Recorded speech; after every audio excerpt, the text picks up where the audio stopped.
بسم اللہ الرحمن الرحیم الحمدللہ وقفا والصلاة والسلام علی عبادہ الذین اصطفیٰ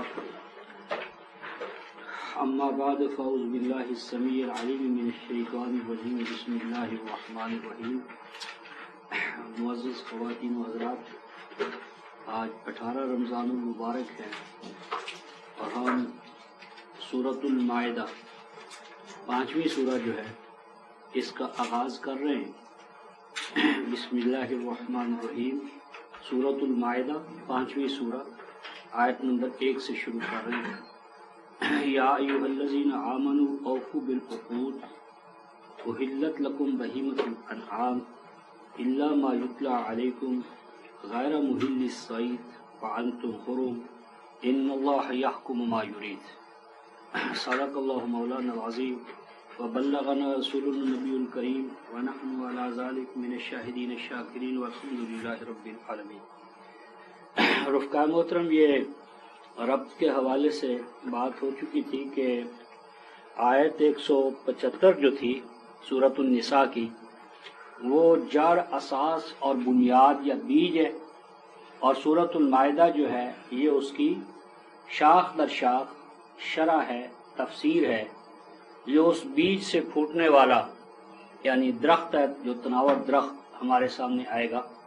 تو یہ یعنی اس ماقبل کے جو ایمان لائیں گے اور یہ کام کریں گے تو ان کے لیے پھر اللہ تعالیٰ انہیں اپنی رحمتوں میں داخل کرے گا، انہیں اپنے گریس سے نوازے گا اور انہیں غلبہ اور اقتدار کے لیے ایسے راستے پر چلائے گا کہ جو لازماً انہیں غلبے پار، اقتدار پار، تمکن و استخلاف پار پہنچا کر رہے گا۔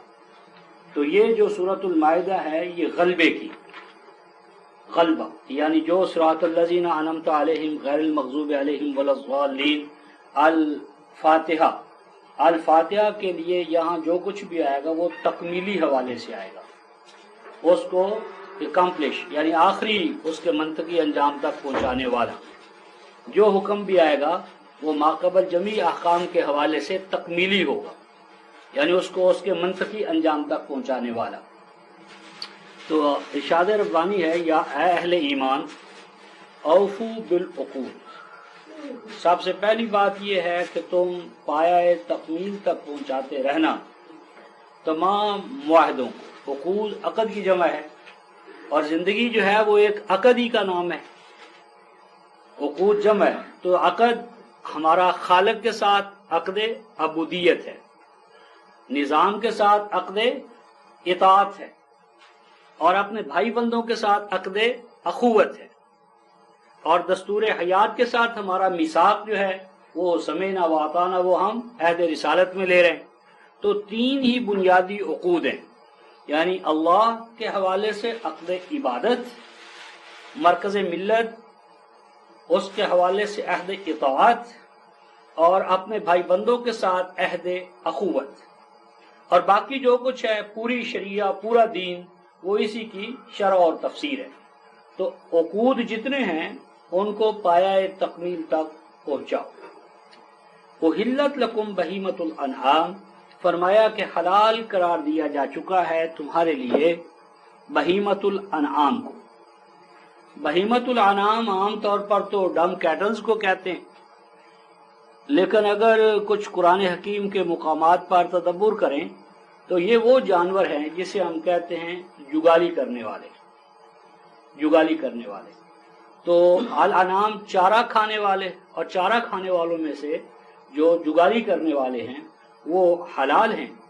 الا ما یتلی علیکم، سوائے ان کی حلال جانوروں کی ان حالتوں کے کہ جن کا بیان آگے آ رہا ہے، یعنی حلال جانوروں کی بعض ایسی حالتیں ہیں کہ جن حالتوں میں ان کا استعمال حرام ہے۔ غیر محل الصید، اور خاص طور پر یہ حلال جانور جو ہیں یہ حرام ہیں اس حال میں کہ جب تم حرمت کی حالت میں ہو۔ حرمت سے مراد نہ صرف حدود حرم، حدود حرم میں ہو، یا الحرمات و قصاص، جب تمہیں یعنی بیت اللہ الحرام کے مقاصد کے حوالے سے دعوت دی جا رہی ہو اور ان کو تم فرائض و واجبات کو ادا کر رہے ہو تو اس دوران ان حلال جانوروں کا شکار وہ بھی تمہارے لیے جائز نہیں۔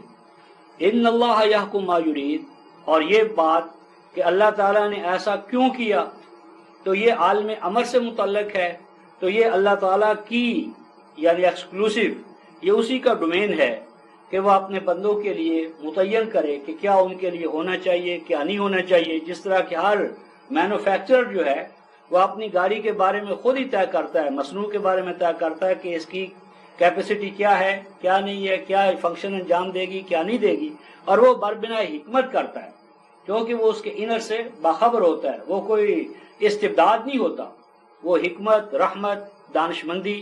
تو یہ اللہ تعالیٰ جو تمہیں اس حوالے سے حکم جاری فرما رہے ہیں یہ ان کا ارادہ ہے جس کی اساس انسانوں کے لیے رحمت اور حکمت ہے۔ اس کے بعد ارشاد فرمایا یا اے ایمان والو لا تحلوا شعائر اللہ، کہ نہ حلال سمجھنا یعنی ان کی حرمت کو پامال نہ کرنا۔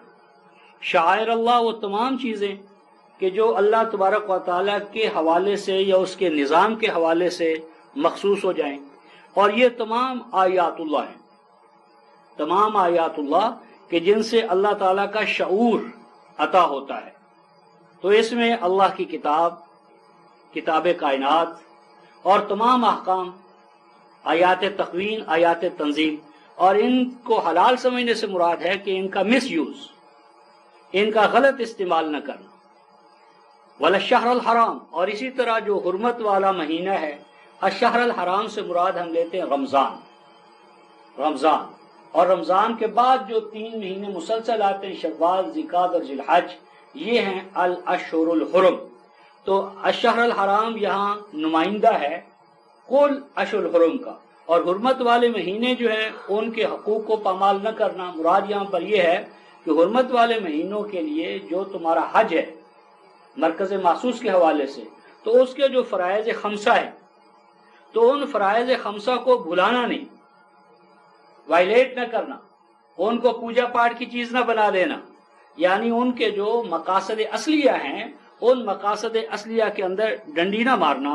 ولل ہدیہ، اور اسی طرح اس مرکز مخصوص کو آباد رکھنے کے لیے جو گفٹس، ہدایہ، پریزنٹس تمہیں پیش کرنے چاہیے ان کو پیش کرنے میں تم ڈنڈی نہ مارنا۔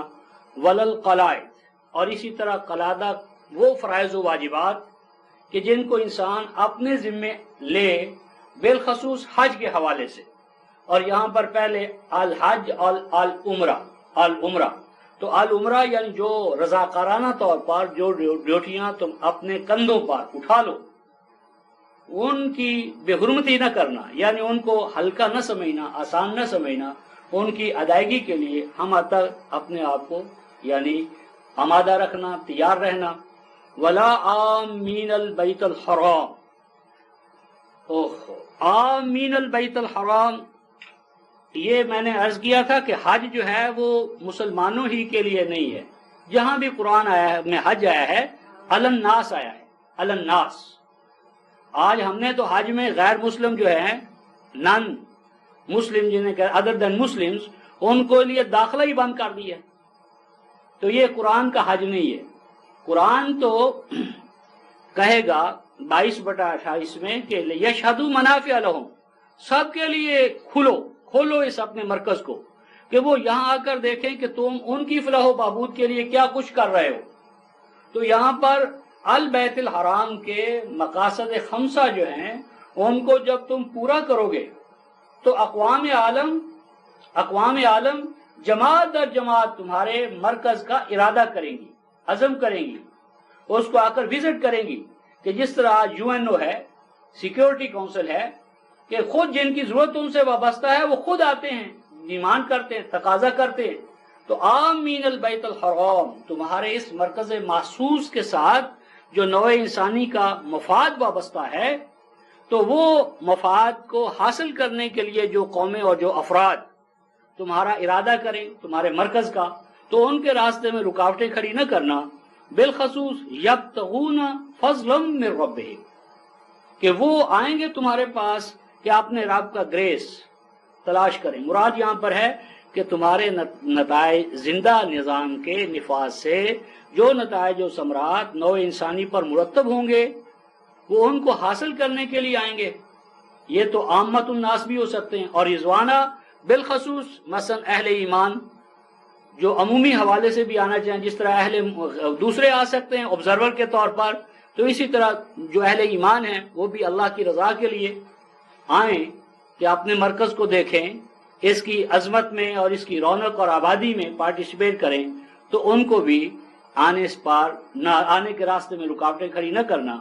وَإِذَا حَلَلْتُمْ فَاصْطَادُوا، فرمایا کہ وہ جو ہم نے قید لگائی ہے کہ شکار نہ کرنا، یہ اس وقت تک ہے جب تک کہ تم حدود حرم میں ہو، اور حدود حرم سے جب تم نکل جاؤ فاصطادوا، تو اب فاصطادوا جو ہے یہ امر ہے لیکن اجازت کے معنی میں ہے. یہاں یہ معنی نہیں ہے کہ لازماً تم شکار کرو، بلکہ فاصطادوا کے اندر یہ ہے کہ جو سابقہ حرمت تھی اسے اٹھا لیا گیا ہے.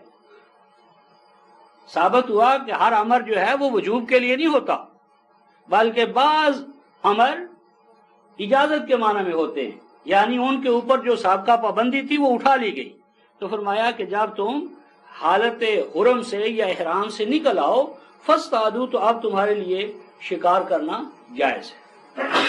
ولا یجرمنکم شنآن قوم ان صدوکم عن المسجد الحرام ان تعتدوا، اور فرمایا کہ کسی قوم کی سابقہ دشمنی، ولا یجرمنکم، اور نہ لفظی ترجمہ ہے روکے، مجرم بنائے، یعنی حدود شکنی پر آمادہ کرے، کہ کوئی قوم تمہیں اپنی سابقہ دشمنی کی وجہ سے اس مقام پر نہ لائے آئے کہ کسی قوم کی دشمنی. ان صدوکم عن المسجد الحرام، یہ کہ روکا تھا انہوں نے تمہیں سابقہ ادوار میں، یعنی زمانہ ماضی میں انہوں نے تمہیں حدود حرم میں یا مرکز محسوس پر قبضہ کرنے سے روکا، جنگ لڑی، تمہیں اس مسجد بیت اللہ الحرام سے نکلنے پر مجبور کیا. تو ان کے سابقہ رویوں کو، سابقہ طرز عمل کو بنیاد بنا کر اب تم آئندہ کے لیے ان پر چڑھائی کرو، ان کو ان کے انسانی حقوق سے محروم کرو. تمہیں ایسا نہیں کرنا چاہیے. یعنی گویا کہ اس میں اصول یہ بتایا ہے کہ جو کوئی قوم ماضی میں تمہارے ساتھ مس بیہیو کر چکی ہو تو اس کو بنیاد بنا کر تمہارے لیے جائز نہیں ہے کہ اب تم ان کے ساتھ مس بیہیو کرو، انتقام لو، انتقامی کارروائیوں کو اپنے ذہن میں قائم بنیاد بنا کر آگے بڑھاتے چلے جاؤ. بلکہ فرمایا وَتَعَاوَنُوا عَلَى الْبِرِّ وَالتَّقْوَى وَلَا تَعَاوَنُوا عَلَى الْإِثْمِ وَالْعُدْوَانِ. یہ جو تعاون ہے رفقاء محترم، یہ صرف مومنوں ہی کے حوالے سے نہیں، بلکہ اگر غیر مسلم، یعنی جو ہمارے نظام سے براہ راست وابستہ نہیں ہیں، اگر وہ بھی نوع انسانی کے اندر کوئی فلاح کا کام، امن کا کام، اقدار الہی کے ساتھ ہم آہنگی کا کوئی کام کرنا چاہیں تو ان کے ساتھ بھی ہم تعاون کریں گے. چاہے جائے کہ یہ تعاون کی فضا اہل ایمان کے اندر ہو، وہ تو زیادہ ہی مطلوب ہے. تو تعاون ہو اہل ایمان، تم دست و بازو بنو، لیس البر، ایسے کاموں میں کہ جس سے نوع انسانی میں کشاد پیدا ہو، احکام الہیہ کے ساتھ ہم آہنگی پیدا ہو. لیکن نہ تعاون کرو الاسم والعدوان، ایسے کاموں میں کہ جس سے ذات انسانی میں سکڑاؤ پیدا ہوتا ہے، یعنی بخل پیدا ہوتا ہے. یہ نظام سرمایہ دارانہ، ہر ایسا عمل کہ جس سے ذات انسانی کے اندر اضمحلال پیدا ہو، کمزوری پیدا ہو انفرادی طور پر، وہ الاسم ہے. اور ایسا کام کہ جس سے وہ کمزوری، اضمحلال دوسروں کی طرف چل پڑے، وہ متعدی ہو جائے، وہ العدوان ہے. یعنی انفرادی دائرے کے اندر بھی احکام الہیہ کے سے ہٹے ہوئے کام ان کو انجام نہیں دینا، اور جماعتی سطح پر بھی ایسا کوئی کام ہو کہ جس سے حدود شکنی کا ماحول پیدا ہو تو اس میں بھی دست و بازو نہیں بننا. واتقوا اللہ، اور ہر حوالے سے اقدار الہی کے ساتھ ہم آہنگ رہو. ان اللہ شدید العقاب، بے شک اللہ اپنے قانون کو نافذ کرنے میں، اپنے مکافات عمل یا نظام اقدار کو نافذ کرنے میں بہت پختہ ہے. اس میں کوئی لوچ نہیں ہے، لچک نہیں ہے، اس میں کوئی شفاعت نہیں ہے، کوئی ہدیہ یا فدیہ نہیں ہے. وہ اپنے قوانین کے نفاذ میں اس کو اس کے راستے سے ہٹانے والا کوئی نہیں. تمہاری خواہشات یا تمہارا عداوت کا رویہ اس میں اثر انداز نہیں ہوگا۔ آپ جو ارشاد فرمایا تھا کہ احلت لکم بہیمۃ الانعام الا ما یتلی، کہ چوپائے بالخصوص جگالی کرنے والے وہ تمہارے لیے حلال ہیں سوائے ان کی ان حالتوں کے کہ جن حالتوں کی عنقریب تمہارے اوپر تلاوت کی جائے گی۔ اب وہ جو حلال کی حرام حالتیں ہیں ان کا بیان شروع ہوتا ہے۔ حرمت علیکم المیتہ، حلال جانور تھا لیکن مر گیا، مردہ ہو گیا، تو وہ حلال جب وہ مردہ ہوا اسے ذبح نہیں کیا جا سکا، زکاتم کے عمل سے نہیں گزرا، وہ حرام ہے۔ فرمایا کہ اس حلال کا خون حرام ہے۔ وَلَحْمُ الْخِنْزِيرِ، لحم الخنزیر ایک تو عرف عام میں جسے ہم کہتے ہیں یعنی سور کا گوشت، اور دوسرا الخنزیر خنز ارا، اور جسے عرف عام میں سور کہتے ہیں۔ سور کا بنیادی معنی یہ ہے سو ارا، کہ میں اسے ناپسندیدہ خیال کرتا ہوں، میں اسے توازن شکن گمان کرتا ہوں۔ اور اسی طرح خنز ارا، خانہ یخنز و خنزن، کسی چیز کا ڈیکے ہونا، ڈیکمپوز ہونا۔ اور اس میں لحم الخنزیر میں ایک تو وہ ہے اور ایک اس کا معنی ہے حلال جانور تھا، اسے ہم نے ذبح بھی کیا، زکاتم بھی کیا، لیکن اب اس کے اندر سڑ گیا ہے، گلا ہے، اس میں بو باس پیدا ہو گئی ہے، سران پیدا ہو گئی ہے، تو وہ اس معنی میں تو میتا نہیں ہے نقطۂ آغاز میں تو اس کا تزکیہ ہم نے کیا تھا، لیکن اب گلا سڑا ہونے کے ناطے سے اب وہ جسم انسانی کے لیے مفید نہیں، تو اس سے بھی اجتناب کرو، وہ بھی تمہارے لیے حلال نہیں۔ وما احل لغیر اللہ بہ، اور اسی طرح ہر وہ چیز کہ جس کو نامزد کر دیا جائے یا بالخصوص کہ جس کو پکارا جائے عند الذبح، ذبح کے وقت کر دیا تو اور زیادہ، اور ذبح سے پہلے بھی اگر اس کو غیر اللہ کے حوالے سے کیا، استانوں کے نام پر، پیروں کے نام پر، مشائخ کے نام پر، تو وہ بھی تمہارے لیے حلال نہیں۔ والمنخنقہ، تو اور اسی طرح ہر وہ جانور کہ جس کا گلا جو ہے وہ کسی طرح گھٹ گیا، گلا گھٹا اور وہ مر گیا۔ والموقوذہ، واقعہ یا کہ جس کو چوٹ لگی اور چوٹ لگنے سے وہ مر گیا۔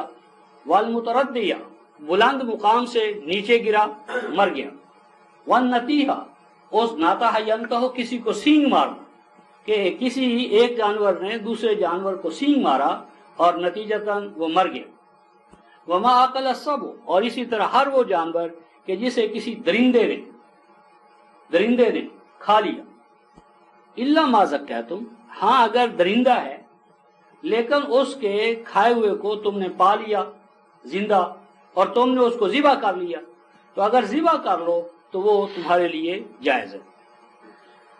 وما ذبح علی النصب، اور وہ تمام جانور کہ جنہیں ذبح کر دیا جائے استھانوں پر، غیر اللہ، یعنی اس وقت تو بت تھے، تو آج جو مزارات ہیں اور ایسے تمام مقام کہ جہاں غیر اللہ کے نام پر ان کو چڑھایا جاتا ہے، چڑھاوے، نظریں، نیازیں، اور اسی طرح ان کو پیش کرنا، تو ذبح کیا بالخصوص، تو وہ بھی حرام ہے۔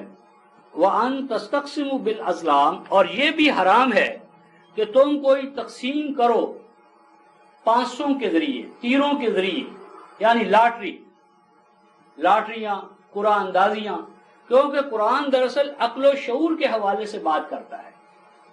جہاں پر بھی عقل و شعور کا درمیان سے ہم راستہ بند کریں گے، اسلام اس کا روادار نہیں ہے۔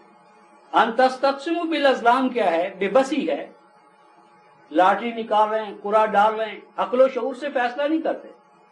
اور اگر یہ نعوذ باللہ نبی کے گھر میں بھی پہنچا دی کہ یہ وہ بھی تو قرآن اندازی سے بیویوں کا تعین کر رہا ہے، اس جنگ میں یہ جائے گی، اس جنگ میں یہ جائے گی، تو یہ اتہام ہے نبی پاک صلی اللہ علیہ وسلم کی ذات پر، اور یہ ان کی خانگی زندگی پر ایک بہتان ہے۔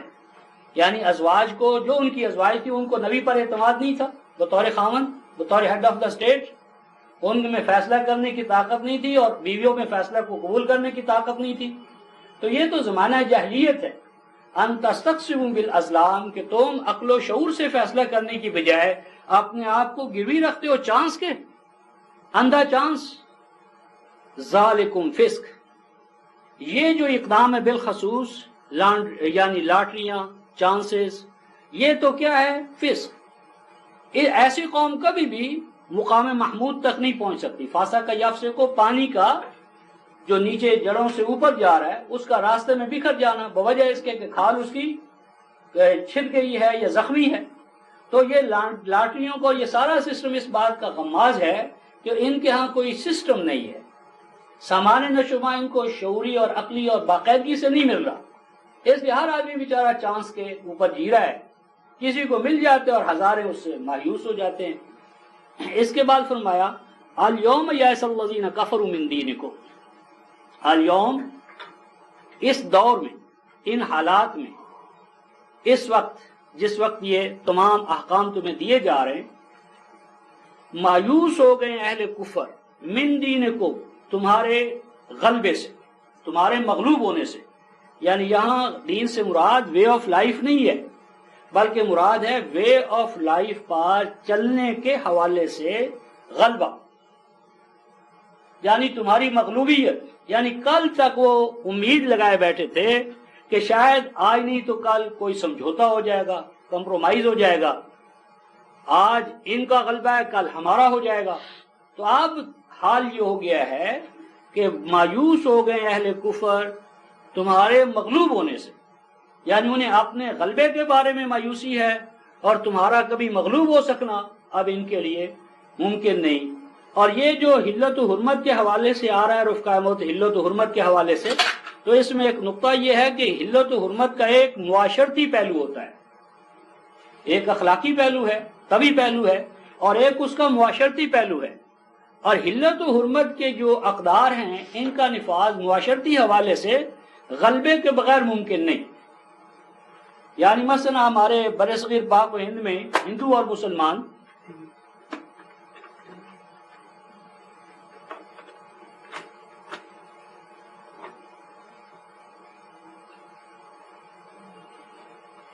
یعنی ہندو اور مسلمان، کہ مسلمان کے نزدیک مثلا گائے حلال ہے اور ہندو کے نزدیک وہ حرام ہے.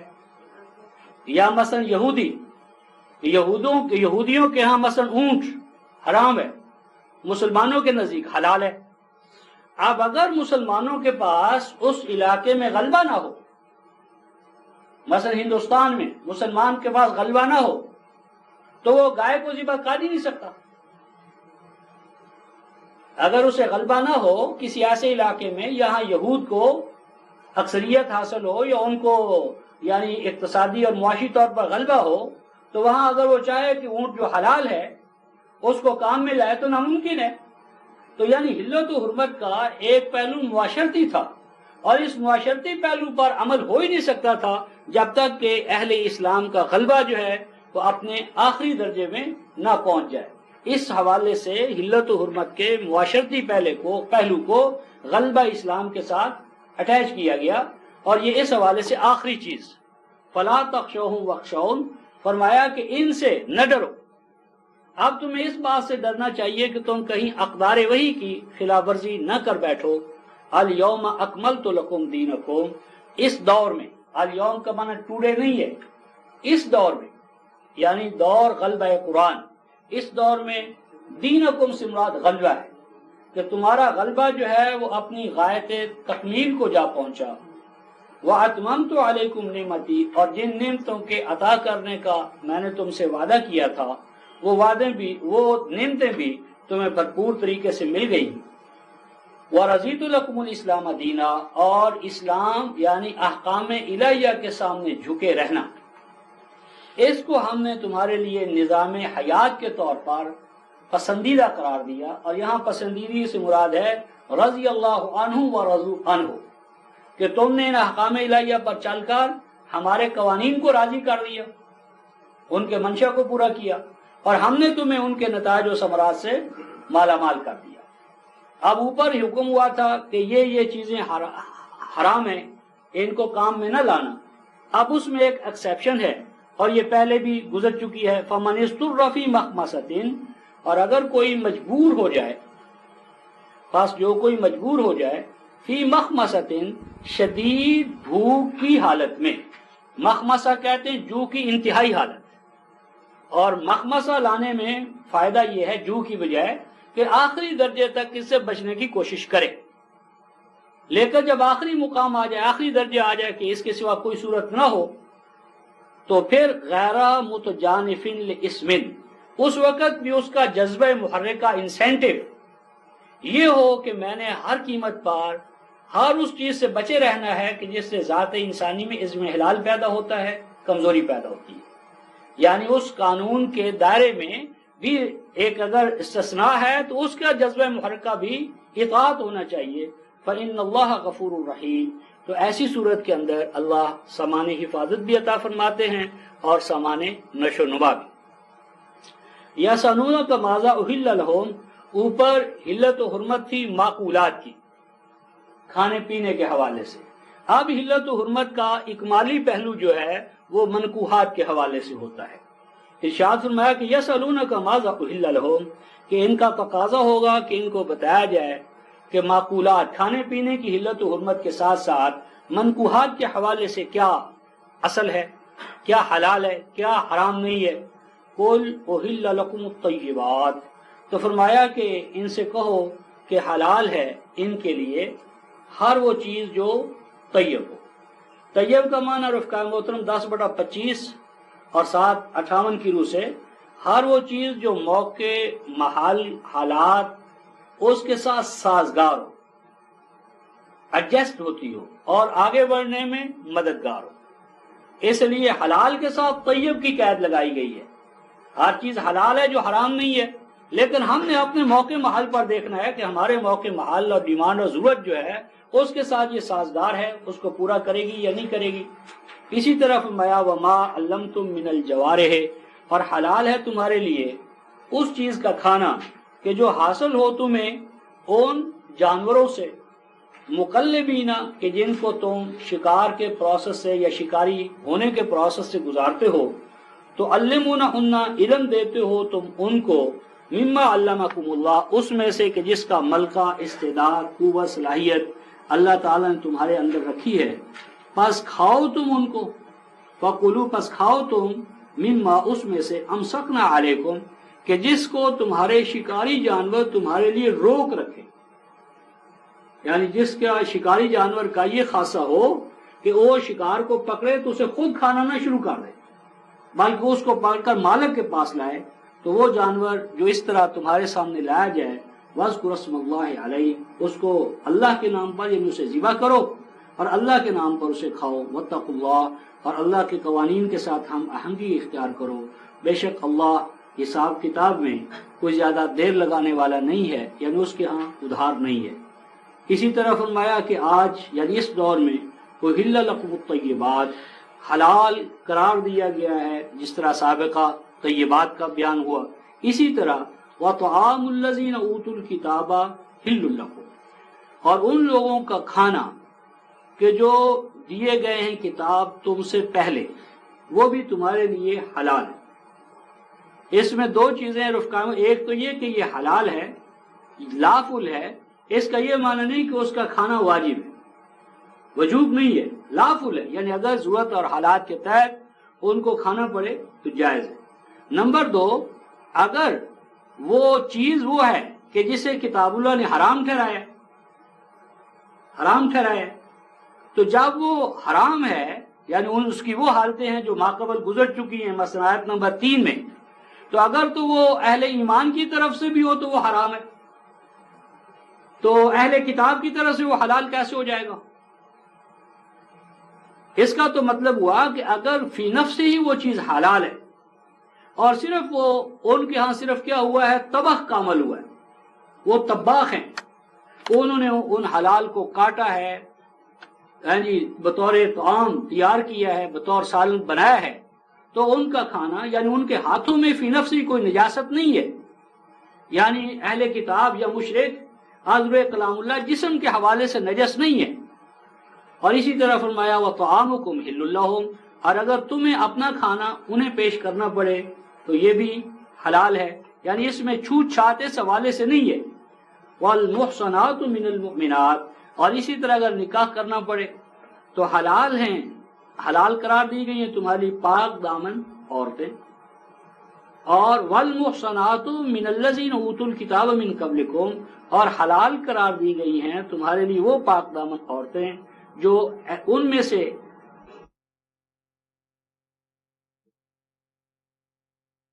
مہر، اور یہ کہ مقصود ان سے زندگی بھر کا قلع بند ہونا ہو، غیر مسافرین، صرف شہوت رانی مقصود نہ ہو، یعنی جو جنسی جذبات ہیں ان کا اخراج مطلوب نہ ہو، ولا متخذی اخدان، اور نہ ہی اس عمل کو پوشیدہ ہونا چاہیے، پبلکلی اس کی اناؤنسمنٹ ہونا چاہیے، اور یہ چیز بھی حلال کے حوالے سے ہے، وجوب کے حوالے سے نہیں۔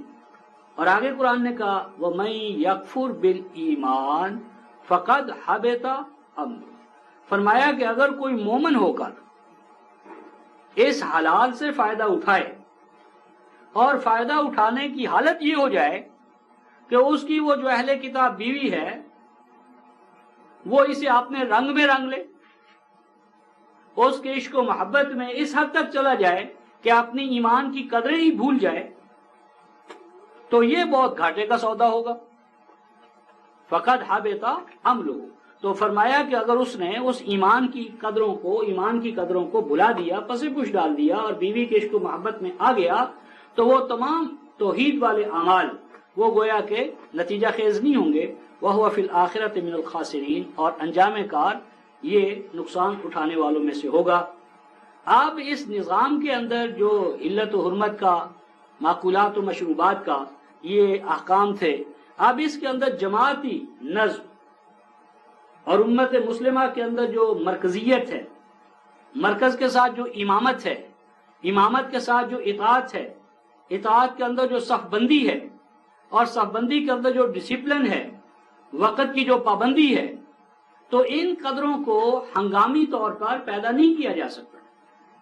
ان کے لیے کتاب اللہ نے ہمیں اجتماعات صلاۃ کی تربیت دی ہے، اور وہ جو اجتماعات صلاۃ ہیں ان میں جو کچھ ہم کرتے وہ سمبولک ہے، یعنی اس کا قیام ہمارے جماعتی قیام سے عبارت ہے، اس کا رکوع جماعتی رکوع سے عبارت ہے، اور اس کا سجدہ جماعتی سجدے سے عبارت ہے۔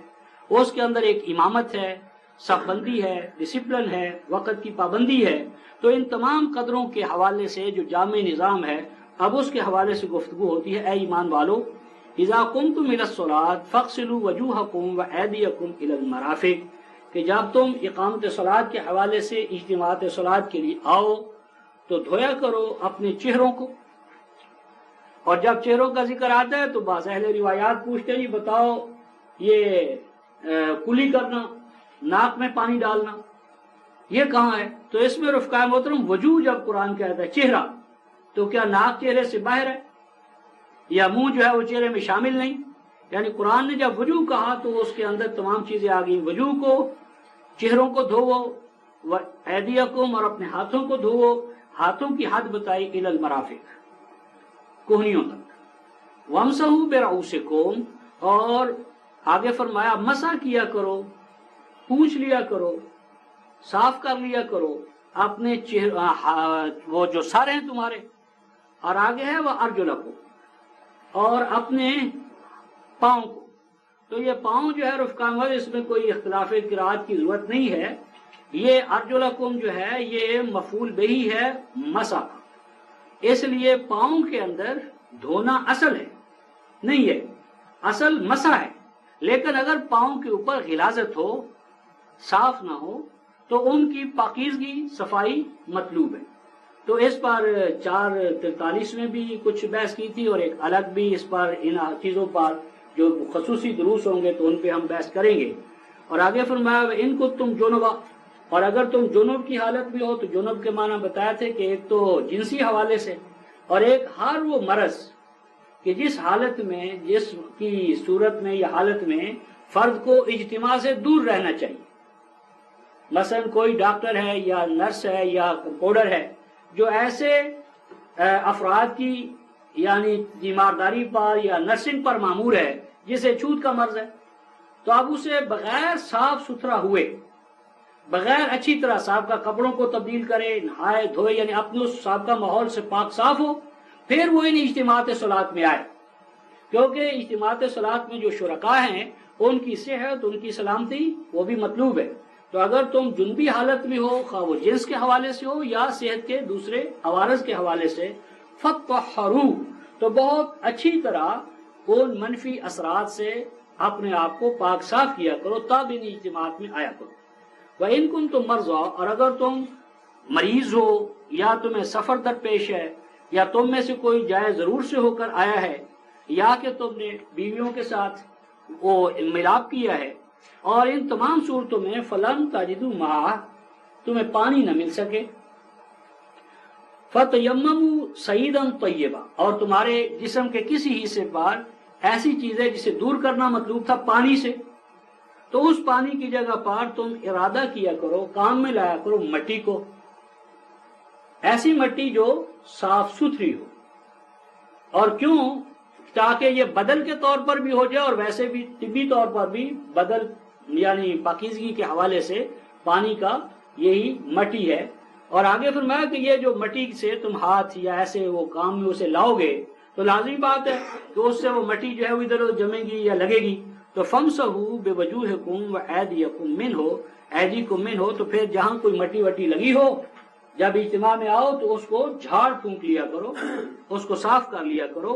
اور یہ جو تمہیں احکام دیے جا رہے ہیں، ما یرید اللہ لیجعل علیکم من حرج، ان احکام کا منشا یہ نہیں ہے کہ تمہیں جکر بند کیا جائے. ان احکام کا مقصود یا دین کا مقصود جکر بندی کرنا نہیں ہے، سفر حیات کو سکیڑنا نہیں ہے، سفر حیات پر ایسی پابندیاں لگانا کہ اہل دین آگے نہ بڑھ سکیں اور دین ارتقاء اور نشو و نما میں رکاوٹ بن جائے. یہ دین کا مقصود ہے. دین انسان کے لیے ہے اور انسانی زندگی کو یسر میں ڈھالنے کے لیے، اس کے راستے میں آبسٹیکلز کھڑا کرنا یہ دین کا مقصود نہیں ہے. وَلَٰكِن يُرِيدُ لِيُطَهِّرَكُمْ، اللہ تعالیٰ تو دین تمہیں اس لیے دے رہے ہیں کہ تمہارے اندر جو منفی اور سلبی جذبات ہیں، بخل کے، کنجوسی کے، حسد کے، رقابت کے، اور اسی طرح جسمانی طہارت کی ضد میں، ان سے تمہیں پاک صاف کرے. وَلِيُتِمَّ نِعْمَتَهُ، اور تمہیں انفرادی اور اجتماعی طور پر اپنی نعمتوں سے نوازے. اور یہ لعلکم تشکرون، تاکہ تم مقام شکر پر، یہ 8/26 کا حوالہ ہے. شکر کیا ہے؟ تاکہ تمہیں آزاد و خود مختار مملکت جو عطا کی جا رہی ہے اس میں تمہیں ایسے مواقع حاصل ہو کہ ہر فرد کی ذات کی نشو و نما ہو اور جماعتی سطح پر معاشرہ ہر خوف اور ہر حزن سے آزاد رہے، اور دین حق جو ہے وہ عملی نظام حیات کے طور پر درخشندہ نتائج عطا کرتا رہے.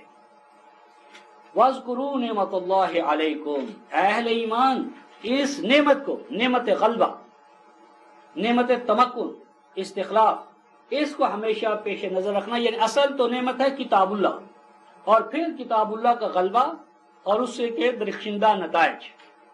وَمِيثَاقَهُ الَّذِي وَاثَقَكُم بِهِ، اور پھر اس میثاق کو ہمیشہ پیش نظر رکھنا جو تم دین کے حوالے سے کر چکے ہو. اس میثاق کا خلاصہ کیا ہے؟ اِذْ قُلْتُمْ سَمِعْنَا وَأَطَعْنَا، کہ جب تم یہ عہد کر چکے کہ ہم احکام الہیہ جو مرکز ملت سے صادر ہوں گے ان کو سنتے رہیں گے. وَأَطَعْنَا، اور ہم ان کی اطاعت کرتے رہیں گے. اطاعت ہمیشہ رفقائے محترم زندہ نظام کی ہوتی ہے، مردہ یا غیر موجود کی اطاعت نہیں ہوتی. اطاعت جب بھی ہوگی زندہ نظام کی ہوگی. کتاب کے حوالے سے اطاعت نہیں، اطیعوا الکتاب نہیں، کتاب کی اتباع ہے. اطاعت ہے نظام کی اور اتباع ہے کتاب کی. تو اس میں مرکز ملت کی اطاعت ہے، زندہ نظام، زندہ اتھارٹی، سینٹرل اتھارٹی، اور اسے تابعت قائم رکھنا جو امت مسلمہ کا فریضہ ہے. واتقوا اللہ، اور اس طرح تم اپنے آپ کو اقدار وحی کے ساتھ ہم آہنگ رکھو. ان اللہ علیم بذات الصدور، اور اس حوالے سے جو فرائض و واجبات بھی تم انجام دو گے اور اس دوران جو تمہارے دلوں کے اندر پوشیدہ وساوس، خطرات پیدا ہوں گے، قانون مکافات عمل کی نظر اس پر بھی ہوگی. اور یہ جو اوپر فرمایا تھا کہ میثاق یاد رکھنا، اسلامی مملکت کے درخشندہ نتائج کی قدر کرنا، ان سب کا مقصود کیا ہے؟ یا ایھا الذین آمنوا کونوا قوامین للہ شہداء بالقسط. حکومت مقصود بالذات نہیں، پاکستان کا قیام مقصود بھی ذات نہیں، اے اہل ایمان کونو قوامین، کہ تم بنے رہو کیا قوام، کھڑا کرنے والے، قائم کرنے والے، للہ اللہ کی رضا کے لیے، افراد کو راضی کرنے کے لیے، ایک دوسرے کو خوش کرنے، اللہ کی رضا کے لیے کھڑے ہو جاؤ اور کھڑا کرنے والے بن جاؤ، کس کے لیے؟ بالقسط، عدالت۔ تو یہ عدالت جو ہے رفقائے محترم، وہ عدالتی حوالے سے بھی، قانونی حوالے سے بھی، معاشی حوالے سے بھی، معاشرتی حوالے سے بھی، یعنی اگر دین کو ایک لفظ میں ہم تعبیر کرنا چاہیں تو وہ قیام عدالت ہے۔ زندگی کے ہر دائرے میں عدل قائم ہو جائے، تو خالق اور مخلوق کے مابین عدل، امیر اور مامور کے مابین عدل، چھوٹے اور بڑے کے مابین مساوات، تو یہ مساوات اور شہداء، اس کی پھر عمل کے حوالے سے شہادت دیتے چلے جاؤ۔ وَلَا يَجْرِمَنَّكُمْ شَنْآنُ قَوْمٍ، فرمایا اور کسی قوم کی سابقہ دشمنی یا کسی قوم کی حال کے حوالے سے بھی، افراد کے حوالے سے یا جماعت کے حوالے سے کوئی مس انڈرسٹینڈنگ، اس کا غلط طرز عمل تمہیں اس بات پر آمادہ نہ کرے اللہ تعدلوا، مثلا جس طرح آج اپوزیشن میں آج ہیں، کل کو اقتدار میں آ جاتے ہیں، تو اقتدار میں آ کر سابقہ جس نے ہمارے ساتھ کیا تھا اب اس کا بدلہ لینا شروع کر دیتے ہیں، اب اس کے لیے عدالت اور اس کے تمام ججز، ان کا رویہ مختلف ہو جاتا ہے۔ تو ارشاد فرمایا گیا کہ سابقہ دور کی کوئی غلط فہمی یا غلط طرز عمل اس بات پر تمہیں آمادہ نہ کرے، اور یہ جو میں نے آمادہ ترجمہ کیا ہے یہ رفقہ عمومی ہے، ورنہ تو یجرمنہ جو ہے یہ بتا رہا ہے کہ یہ مجرموں کا طرز عمل ہے، یہ اپنی ذات میں ایک جریمہ ہے، یعنی یہ اپنی ذات میں ایک جرم ہے کہ کسی کو عدل سے اس لیے محروم کر دینا کہ کسی دور میں اس نے ہمارے ساتھ عدل نہیں کیا تھا، یہ مجرموں کا رویہ ہے۔ یعنی اہل تقوی ایسا نہیں کر سکتے، کیونکہ اعدلوا هو اقرب للتقوی، عدل ہی کو قائم کرو، کیونکہ عدل کا قیام ہی اقدار وحی کے ساتھ ہم آہنگ ہونے سے زیادہ مناسبت رکھتا ہے۔ اقدار وحی کے ساتھ ہم آہنگ رہو اس یقین کے ساتھ کہ ان اللہ خبیر بما تعملون، کہ جو اعمال بھی تم انجام دو گے اللہ یعنی اس کا قانون مکافات اس پر پوری نظر رکھنے والا ہے، اس کے انر سے پوری طرح آگاہ ہے۔ وعد اللہ الذین آمنوا وعملوا الصالحات لهم مغفرۃ واجر عظیم، فرمایا کہ یہ جو ماقبل عدالت کا قیام تھا، تمکن و استخلاف کا ایک عملی نظام تھا، تو اس سے مقصود کیا ہے؟ فرمایا وعدہ کر رہا ہے اللہ توحید والوں کے ساتھ، جو ایمان توحید کے ساتھ لائیں اور اللہ کے نازل کردہ دستور حیات کو، قرآن کو ایک زندہ نظام کے طور پر قبول کریں اور اس کے ٹھہرائے ہوئے صلاحیت بخش اعمال کو انجام دیں، کہ ان کو ہمیشہ سامان حفاظت ملتا رہے گا، سامان حفاظت ملتا رہے گا، اور نہ صرف سامان حفاظت ملے گا بلکہ ان کے اعمال کا بھرپور نتیجہ عظمت کے ساتھ، بڑائی کے ساتھ، بھرپور طریقے سے ان کو ملے گا۔ اور ان کے برعکس وہ لوگ جو ان اقدار کا انکار کریں گے اور ان کی ہماری آیات کی فالسیفیکیشن کے لیے جدوجہد کریں گے، اولئک اصحاب الجحیم، تو ان کی جدوجہد انجام کا سٹینڈ سٹل ہو جائے گی، رک جائے گی، وہ جدوجہد کرنے کے باوجود تمہارے اس نظام کو کوئی غزا نہیں پہنچا سکیں گے، بلکہ زوال اور ادبار کی زد میں آ جائیں گے۔ اب جو ارشاد فرمایا تھا کہ ایمان والوں کے لیے پروٹیکشن ہے، اور جو اس کے راستے میں کھڑے ہوں ان کی جدوجہد، منفی اور تخریبی جدوجہد، طاغوتی جدوجہد ان کو ناکام اور ناکارہ کر دیتی ہے۔ اب اس کی ایک زندہ شہادت جو فتح مکہ کے حوالے سے اہل ایمان سر کی آنکھوں سے دیکھ چکے تھے، اس کی طرف اشارہ کرتے ہیں۔ یا ایھا الذین آمنوا اذکروا نعمت اللہ علیکم، فرمایا کہ اللہ تعالیٰ کی اس نعمت کو یاد کرو، نعمت غلبہ، نعمت تمکن۔ اذ ہم قوم، کہ جب ایک گروہ نے، قوم نے ارادہ کر لیا تھا، ان یبسطوا الیکم ایدیہم، کہ وہ تمہارے اوپر دست درازی کریں۔ مکہ کے دوران، فتح مکہ کے دوران، اس کا سورہ الفتح میں تفصیلی ذکر آئے گا کہ انہوں نے ارادہ کیا کہ مسلمانوں پر شبخون ماریں، لیکن اسلام کی جو غالبانہ قوت تھی اور مسلمانوں کا مسلسل و پہم آگے بڑھتے چلے جانا تھا، جس کا کہ شطر المسجد الحرام میں ہم ذکر کر چکے ہیں، اس کا اتنا خوف اور دہشت ان کے ذہن میں تھی. 3:151 سَنُلْقِي فِي قُلُوبِ الَّذِينَ كَفَرُوا الرُّعْبَ بِمَا أَشْرَكُوا بِاللَّهِ. تو اس کے روب یعنی اس کی کپکپی ان پر طاری ہوئی. پس روکا اللہ نے اپنے اقدار وحی کے حوالے سے ان کے ہاتھوں کو تم سے. یعنی مطلب ہے کہ سر کی آنکھوں سے تم مکہ کی وادی میں دیکھ چکے ہو کہ تمہارے غلبے کے سامنے وہ طاقت والے کس طرح بے بس ہوئے. واتقوا اللہ، پس تم اقدار وحی کے ساتھ ہم آہنگ رہنا. وعلی اللہ فلیتوکل المؤمنون، ایمان والے تو صرف وہی ہیں جو اللہ کے عطا کردہ اقدار وحی پر، قوانین پر، نظام پر بھرپور بھروسہ کرتے ہیں.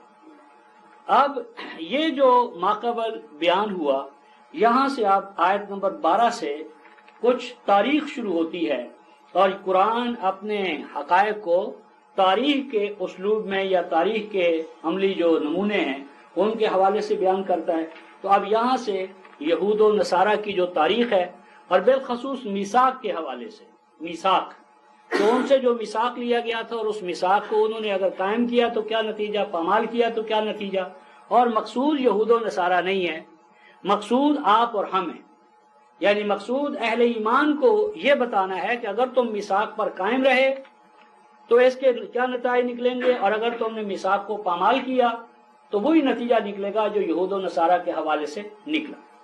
پھر ارشاد فرمایا کہ بے شک پکڑا اللہ تعالیٰ نے یا حاصل کیا اللہ تعالیٰ نے بنی اسرائیل سے میثاق. سیدنا موسیٰ علیہ السلام کے توسط سے، حضرت مسیح علیہ السلام کے توسط، ہر نبی کے حوالے سے. وَبَعَثْنَا مِنْهُمُ اثْنَيْ عَشْرَ نَقِيبًا، اور چونکہ بنی اسرائیل میں 12 قبائل تھے تو فرمایا کہ ہم نے ان پر 12 نقیب مقرر کیے، اٹھا کھڑے کیے، مقرر کیے ہم نے ان پر 12 نقیب. نقیب کہتے ہیں سرنگ لگانا، یعنی نقب زنی کرنا اور کسی چیز کو کھودنا، کریدنا، اس کے انر کو باہر لانا، تو جسے آج انٹیلیجنس کہتے ہیں. اور نقیب سے یہاں مراد ہے کہ جو ہر یونٹ کے حالات و معاملات کی پوری تفتیش رکھنے والا، یعنی ان کا نگران، مسئول، نمبردار، جواب دے. یعنی ان میں ہر قبیلے کا ایک سرپنچ مقرر کیا.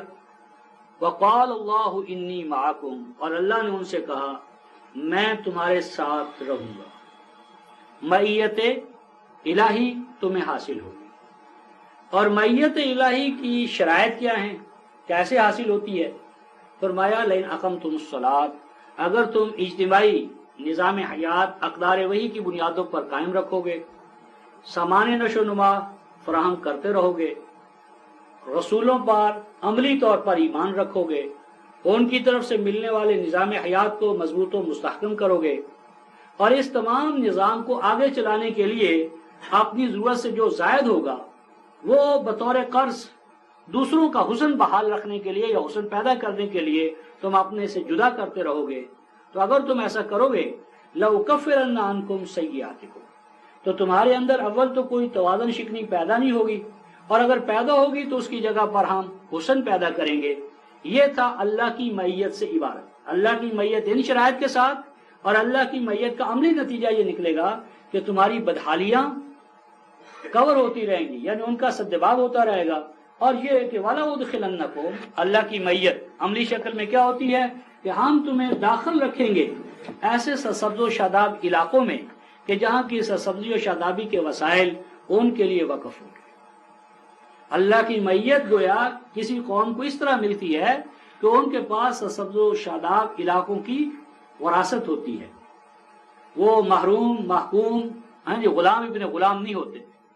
اور فرمایا فمن کفر بعد ذلک منکم، اور جو کوئی ان جنات ارضی کی وراثت کے بعد کفر کا راستہ اختیار کر لے گا، یعنی اس پیغام کو 259 کی روح سے تبدیل کر دے گا دوسرے نظام کے ساتھ، فقد ضل سواء السبیل، تو وہ جنات ارضی کا راستہ جو ہے وہ کھو بیٹھے گا، اور اس کی منزل محکومی، محتاجی، در در کی غلامی، ٹھوکریں کھانا یہ ہو جائے گا.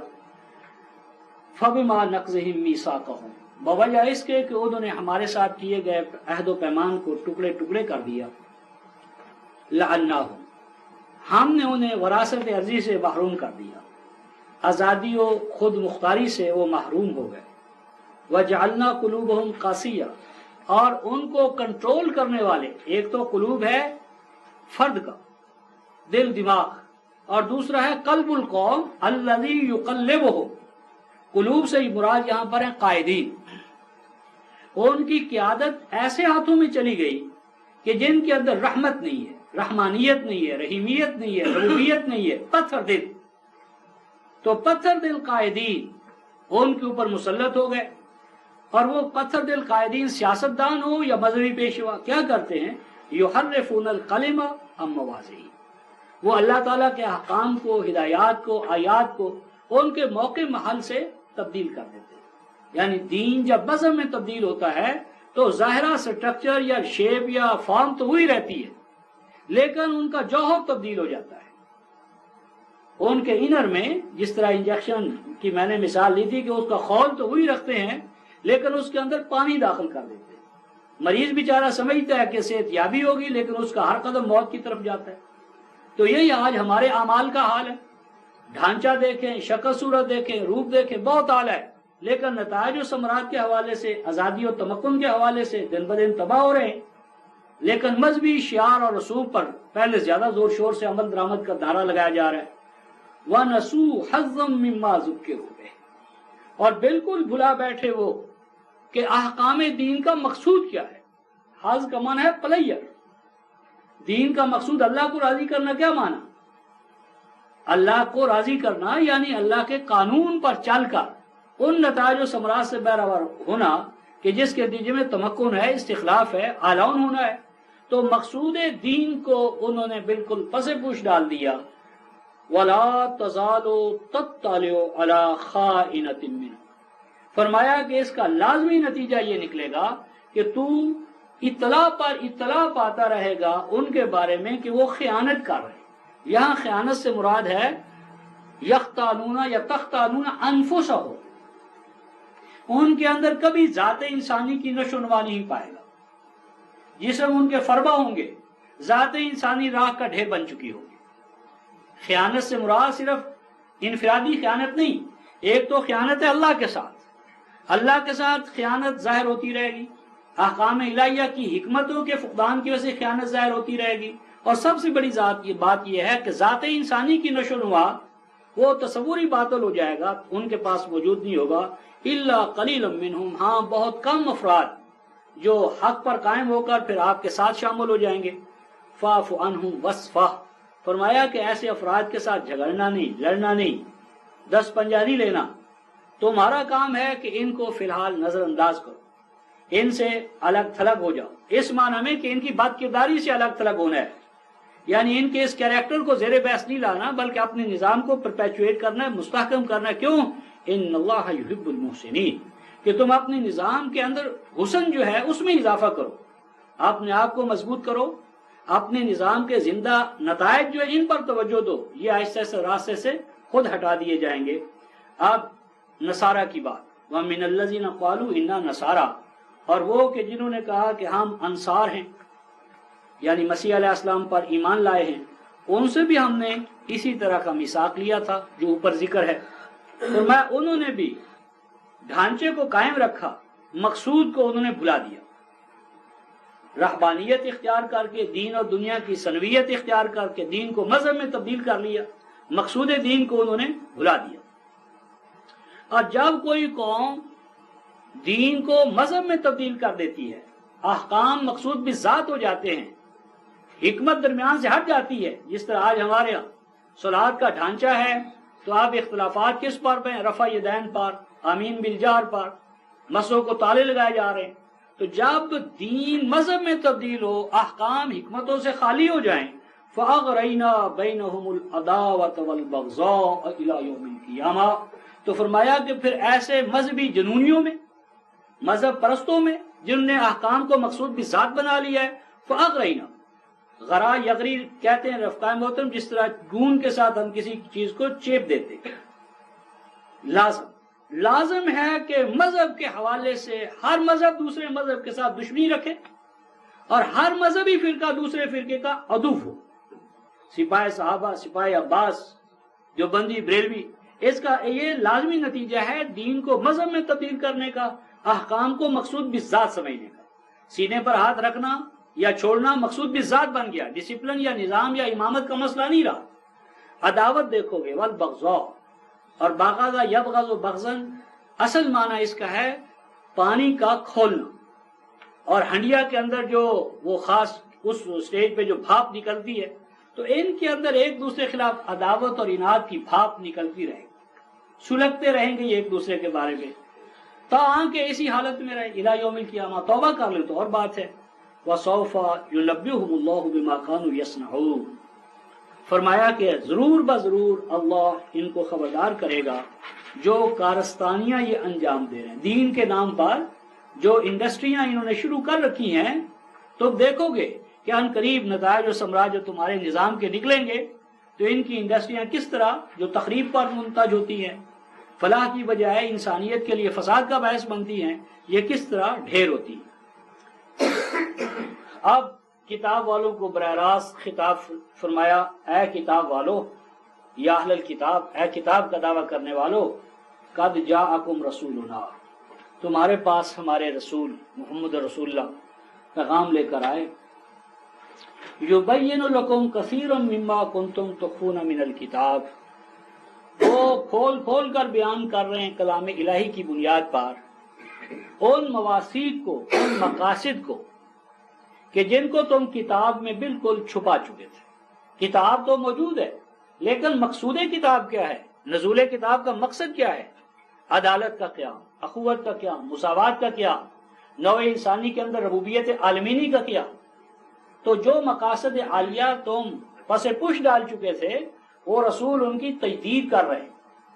وَيَعْفُو عَنْ كَثِيرٍ، یعفو عن کثیر کا یہ معنی نہیں ہے کہ بہت سی چیزوں کو وہ بیان نہیں کرتے، نہیں، وہ تو ہر چیز کو بیان کریں گے۔ یعفو عن کثیر سے مراد ما قبل آیا ہے آیت نمبر 13 میں، فَاعْفُ عَنْهُمْ وَاصْفَحْ، یہ ہے انفرادی کردار، کہ جو تمہارے کردار کی کمزوریاں ہیں، شخصی کمزوریاں ہیں، ان کو وہ زیر بحث نہیں لاتے۔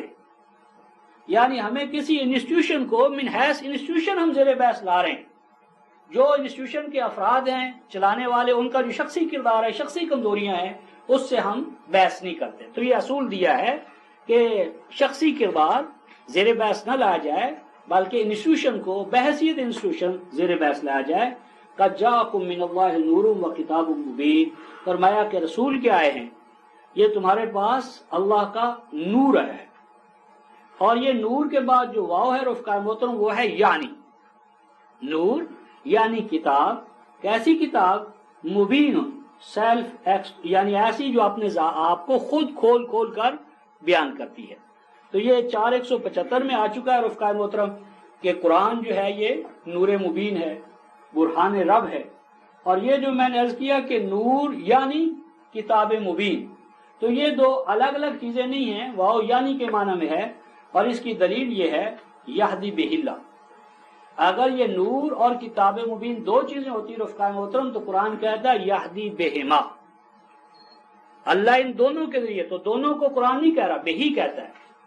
تو بہی تبھی کہا ہے کہ یہ دونوں چیزیں ایک ہیں، تو دونوں چیزیں ایک ہیں۔ پھر اس کے ساتھ آپ 7:157 اور بالخصوص 64/8 64 سورہ تغابن کی آیت نمبر 8، فَآمِنُوا بِاللَّهِ وَرَسُولِهِ وَالنُّورِ الَّذِي أَنزَلْنَا، تو یہ واو یعنی کے معنی میں ہے۔ تو اب اللہ ہدایت دے گا، دے رہا ہے، دیتا رہے گا، بہی، اس کتاب مبین کے ذریعے، اس نور کے ذریعے۔ یعنی اب زمین پر ہدایت الہیہ کو پانے کا قرآن کے علاوہ کوئی ذریعہ نہیں ہے۔